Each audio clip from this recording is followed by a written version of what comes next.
Hello friends, welcome to our YouTube channel fantasy tips. आज हम cover करने वाले हैं न्यूजीलैंड और पाकिस्तान के दरमियान जो ट्राई सीरीज़ का T20 मैच खेला जाने वाला है। इसके रिलेटेड हम सारी इन्फॉर्मेशन आप तक पहुंचाने की कोशिश करेंगे। तो न्यूजीलैंड और पाकिस्तान का जो मैच है, इसके रिलेटेड जो इम्पोर्टेंट इन्फॉर्मेशन है, उसमें सबसे पहले हम पिच रिपोर्ट और वेन्यू की अगर बात करें तो ये मैच जो है, ये सबसे पहले इसका वेन्यू जो है वो क्रिस्टचर्च है, वहाँ ये मैच खेला जाने वाला है। तो कोई भी बारिश के चांसेस जो हैं वो नहीं है इस मैच में, अभी तक जो भी वेदर रिपोर्ट है। और अगर हम थोड़ा सा स्टैटिक्स देख लें इस ग्राउंड के बारे में, तो यहाँ पे अभी तक जो T20 मैच खेले गए हैं वो 5 मैच खेले गए हैं। और पहले टीम जिसने बैटिंग की है उसने 2 बार मैच जीता है, और सेकंड जो टीम जिसने बैटिंग की है उसने 3 बार ये मैच जीता है। तो इससे ये साबित हो रहा है कि जो टीम भी टॉस जीतेगी वो पहले बॉलिंग ही करेगी, क्योंकि सेकंड इनिंग में चेज़ करना थोड़ा सा यहाँ पे आसान है। और यहाँ का जो एवरेज स्कोर है फर्स्ट इनिंग का वो 157 रन है, और सेकंड इनिंग का जो है 144 रन है। और हाईएस्ट टोटल अगर इस ग्राउंड की हम बात करें तो वो 184 रन्स रहे हैं। और पहला जो यहाँ पे मैच हुआ था वो न्यूजीलैंड वर्सेस बांग्लादेश का हुआ था, और 142 रन्स जो हैं स्कोर हुए थे। और उसमें हमने अगर देखें तो उसमें 10 विकेट्स जो थी वो यहाँ पे फॉल हुई थी। और अगर हम बात करें फास्टर्स ने जो 6 विकेट्स और स्पिनर्स ने जो है वो हमारे पास उनने 4 विकेट्स लिए थी। तो ज़्यादा फ़ायदा जो है वो यहाँ पे फास्ट बॉलर्स को होने वाला है। और ज़्यादातर अगर हम देखेंगे तो यहाँ पे बैटिंग जो है वो ज़्यादा चलने के आसार हैं। तो उसके बाद अगर हम देखें प्लेइंग 11 हमारी क्या रहने वाली है, और प्लेइंग 11 के साथ साथ हम देखेंगे जो हमारे जो भी प्लेयर्स हैं उनके स्टैटिक्स की अगर हम बात करेंगे। पाकिस्तान की प्लेइंग 11 अगर हम देखें तो उसमें मुझे लग रहा है ज़्यादा चेंजिंग नहीं होंगी। जैसे बाबर आजम हैं, रिजवान हैं, मकसूद हैं, हैदर अली हैं, इफ्तिकार हैं, हमारे पास खुशदिल तो नहीं खेले हैं लास्ट वाला मैच, और मुझे लग रहा है वो ये मैच भी नहीं खेलेंगे। तो उसके अलावा अगर हम देखें शादाब हैं, शादाब अच्छी फॉर्म में हैं। तो हम अगर थोड़ा सा इनकी स्टैटिक्स की बात करते हैं तो सबसे पहले अगर हम देख लें कि हमारे पास बाबर आजम ने इससे पहले जो मैच खेला था उसमें अच्छे अच्छे रन लगाए थे, 79 रन, 22 रन। और उससे पहले उनकी थोड़ी सी फॉर्म जो थी वो उस तरह की नहीं थी, लेकिन फिर भी उन्होंने काफ़ी हद तक जो हैं अच्छे रन स्कोर किए हैं। तो हम अपनी फैंटेसी टीम के अंदर बाबर आजम को तो क्लिक पक्का ही करेंगे, क्योंकि ये एक इम्पॉर्टेंट प्लेयर है हमारे पास। मोहम्मद रिजवान, नो डाउट कि इनकी फॉर्म बहुत अच्छी है, तो ये भी हमारे फैंटेसी में जो है वो रहने वाले हैं, क्योंकि इनकी फॉर्म अगर हम देखें तो ये बहुत ही, इन्होंने इस बार T20 में सबसे ज़्यादा रन किए हैं। उसके अलावा अगर हम मसूद की बात करें तो इन्होंने 2 फिफ्टीज़ तो लगाई हैं रिसेंटली। एक मुझे लग रहा है दोनों जो थी वो इंग्लैंड के खिलाफ इन्होंने लगाई हैं। लेकिन ये तभी क्लिक करते हैं जब बाबर आजम और रिजवान में से ऊपर से अगर विकेटें गिर जाएं, तो फिर इनको थोड़ा सा टाइम चाहिए होता है अपनी इनिंग्स को पेस करने के लिए। हैदर अली अच्छे बैट्समैन हैं, लेकिन अभी तक कोई भी बड़ी इनिंग ये खेल नहीं सके। सिर्फ 18 रन इन्होंने एक किए थे, उसके अलावा इन्होंने कोई भी बड़ी इनिंग नहीं खेली है। तो मेरे हिसाब से स्मॉल लीग में अगर आप ट्राई करोगे तो अच्छा नहीं हो सकता, लेकिन अगर आप ग्रैंड लीग में ट्राई करोगे तो 1-2 ग्रैंड लीग में इनको लेके आप चल सकते हो। इफ्तिकार जो हैं वो इंपॉर्टेंट प्लेयर हैं, क्योंकि आजकल बॉलिंग भी कर रहे हैं और बीच में एक दो विकेट्स भी वो ले सकते हैं।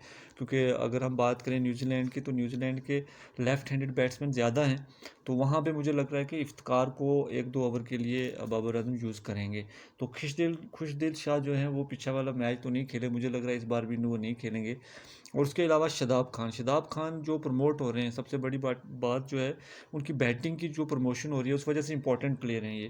क्योंकि बॉलिंग तो ये 4 ओवर डालते ही हैं, और अगर ये बॉलिंग सेकंड कर रहे हैं तो ज़्यादा विकेटें लेते हैं। और फिर भी अगर फर्स्ट कर रहे हैं फिर भी 1-2 विकेटें तो ये पक्का ले लेते हैं। और इम्पॉर्टेंट चीज़ जो है बैटिंग, ये किसी भी नंबर पे आके 30-40 रन या 20-25 रन करके ये अपने पॉइंट्स जो हैं ड्रीम 11 पे अच्छे खासे पॉइंट्स आपको दिला सकते हैं। मोहम्मद नवाज़, मैं फिर से बात करूंगा, ये भी इंपॉर्टेंट प्लेयर हैं, क्योंकि ये भी प्रमोट होते हैं ऊपर। और इनकी बॉलिंग जो है ये हमेशा 2 या 1-2 विकेटें हमेशा लेते रहे, तो ये भी हमारी ड्रीम टीम का हिस्सा रहने वाले। वसीम और दानी भी खेलेंगे कल का मैच, और मुझे लग रहा है हैरिस रूफ, लेकिन वसीम और हैरिस रूफ ये इंपॉर्टेंट प्लेयर रहने वाले हैं हमारी लीग का। तो उसके अलावा अगर हम बात करेंगे न्यूजीलैंड्स के प्लेयर्स की और उनके स्टैट्स की अगर हम बात करें, तो मेरे हिसाब से न्यूजीलैंड के जो ओपनर्स हैं उन्होंने अभी तक ज़्यादा स्कोर्स नहीं किए हैं। अगर हम फेल एलन की बात करें तो 96 रन्स उन्होंने पीछे वाली सीरीज़ में स्कोर किए, तो उसके अलावा अभी तक उन्होंने अच्छे रन्स नहीं बनाए हैं। लेकिन वो कल का मैच खेलेंगे। कॉनवे अच्छी फॉर्म में चल रहे हैं। कॉनवे एक इंपॉर्टेंट प्लेयर हैं। अगर हम यहाँ की बात करें तो हमारे पास रिजवान और कॉनवे को लेकर भी आप चल सकते हो, क्योंकि कॉनवे भी अच्छी फॉर्म में है। विलियमसन ने भी थोड़े बहुत स्कोर किए हैं। अगर हम देखें 31 और 27 रिसेंटली उन्हें स्कोर किए हैं, तो ये भी इंपॉर्टेंट प्लेयर हैं आपके टीम में। लेकिन अगर ऊपर से आप कॉनवे या फैलन को और विलियमसन को निकाल के फिर आप फिलिप्स, आपकी एक अच्छी चॉइस है, क्योंकि फिलिप्स जो हैं वो मिडिल ऑर्डर के अच्छे खासे बैट्समैन हैं और ये तगड़े शॉट्स भी खेलते हैं। और हाँ, एक जो इंपॉर्टेंट, जिन्होंने पिछले पाकिस्तान वाले मैच में अच्छे स्कोर किए थे, और ये स्पिन्स को बहुत अच्छा खेलते हैं, चैपमैन, इन्होंने बड़े अच्छे रन्स किए थे। ये भी आपकी ड्रीम टीम का हिस्सा होने वाले हैं और मुझे लग रहा है अच्छा प्लेयर रहेगा ये।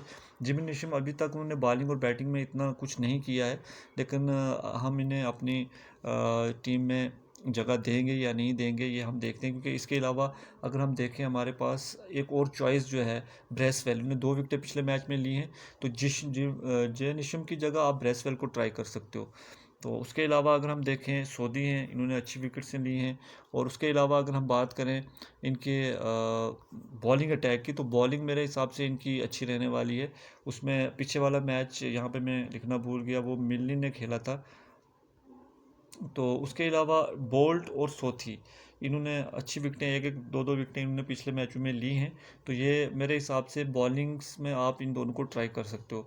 अब हम थोड़ा सा पीछे जाके अपनी जो हमने टीम बनानी है उसके बारे में अगर हम डिस्कस करेंगे, तो अगर हम देखें इसमें हमारे पास फैंटेसी, अगर हम इसमें देखें तो सबसे पहले अगर हम देखेंगे, अगर हम पिक करने की बात करें, कानवे और रिजवान अगर हम दोनों को लेके चलते हैं यहाँ पे, अगर कानवे और रिजवान दोनों को लेके चलेंगे, और फिर उसके अलावा मेरे हिसाब से बाबर आजम एक अच्छी चॉइस रहने वाले हैं। और अगर ये मैं आपको बता रहा हूँ कि अगर पाकिस्तान जो है वो पहले बॉलिंग करता है, उस हिसाब से मैं आपको टीम बता रहा हूँ।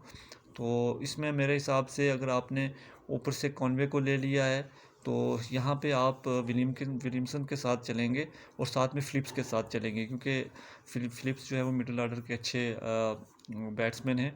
और शादाब को आप लेकर चलेंगे, और नवाज़ को भी, और ब्रेसवेल, मैं तीन ऑलराउंडर्स के साथ जा रहा हूँ। अगर आप 2 ऑलराउंडर्स के साथ जाना चाहते हो, तो फिर आप 4 बॉलर्स को लेके चल सकते हो, या फिर ऊपर से आप एक काम कर सकते हो कि जो आपके पास विकेट कीपर्स हैं उनमें से एक को आप ड्रॉप करके आप 4 बॉलर्स के साथ जा सकते हो। अगर आप ट्रेंट बोल्ट को लोगे और सोती को लोगे, फिर आपको ऊपर से पाकिस्तान के एक बैट्समैन को यहाँ से ड्रॉप करना है। ये आपकी अपनी चॉइस बनेगी। फ़िलहाल मैं ट्रेंट बोल्ट को लेके जा रहा हूँ, और मेरे हिसाब से मेरे जो ड्रीम टीम का हिस्सा रहेंगे हारिस रूफ रहेंगे, क्योंकि पाकिस्तान इसमें पहले बॉलिंग कर रहा है। तो मैं ये चाहता हूँ कि मोहम्मद वसीम जो है वो मेरी टीम का हिस्सा रहे। तो अगर यहाँ पे मैं देखूँगा तो मेरी टीम में यहाँ पे आप देख सकते हैं, कॉनवे को मैंने रखा है क्योंकि ये ऊपर आके रन लगा सकते हैं। विलियमसन और फिलिप्स ये मिडिल ऑर्डर के अच्छे बैट्समैन हैं। पाकिस्तान के बाबर आजम और रिजवान, इनकी रिसेंटली फॉर्म बहुत अच्छी है, तो इन दोनों को हम अपनी फैंटेसी का हिस्सा रखेंगे। अगर कॉनवे को आप निकालोगे तो पाकिस्तान के बॉलर आपने जो रखे हैं उस हिसाब से भी आप चल सकते हो, क्योंकि आपने ऊपर से एक उनके जो ओपनर है उसको ड्रॉप किया, इसीलिए आपने पाकिस्तान के 2 बॉलर रखे हैं। अगर आप रिजवान को ड्रॉप कर रहे हो या बाबर को ड्रॉप कर रहे हो, तो फिर आपको सोथी को या मिलने को रखना ज़रूरी है, क्योंकि वही इनकी विकेट निकालेंगे। तो मेरे हिसाब से ब्रेसवेल, शादाब और नवाज़ ये अच्छी चॉइस हैं। और हमारे पास कौन कौन से इसमें कैप्टन और वाइस कैप्टन रहने वाले हैं वो आप अपने हिसाब से देख सकते हैं, वो आपकी अपनी चॉइस है। वैसे मैं अगर देखूं तो मेरे हिसाब से मैं जो है वो शादाब खान को कैप्टन लेके चल रहा हूँ, और मेरे हिसाब से मैं मोहम्मद रिजवान को वाइस कैप्टन लेके चल रहा हूँ।